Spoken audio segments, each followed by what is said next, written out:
প্রতিদিন সকালবেলা পাখির বাসা থেকে দেখবেন পাখিগুলো খালি পেটে বের হয়ে যায়। আপনাদের এই এলাকায় পাখির বাসা আছে? কি পাখির বাসা আছে?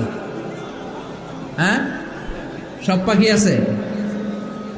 তো সকালবেলা দেখবেন পাখির বাসা থেকে পাখিগুলো খালি পেটে বের হয়ে যায়।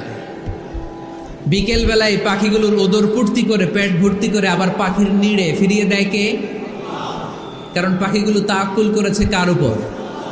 পাখিগুলো তাওয়াক্কুল করে যদি পাখির নিড়েই বসে থাকতো, ওদের পেটে খাবার আসতো?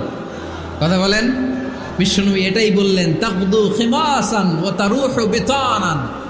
তোমরা যদি পাখির মতো তাওয়াক্কুল করো, মানে আল্লাহর উপর তাওয়াক্কুল করে জমিনে বের হয়ে যাও, তোমাদেরও রিজিকের দায়িত্ব নিয়ে নিবে কে? সকালবেলা প্রতিটা পাখি না খেয়ে বের হয়ে যায়। একটা পাখির পেটের ভেতরে কোনো দানা পানি নাই।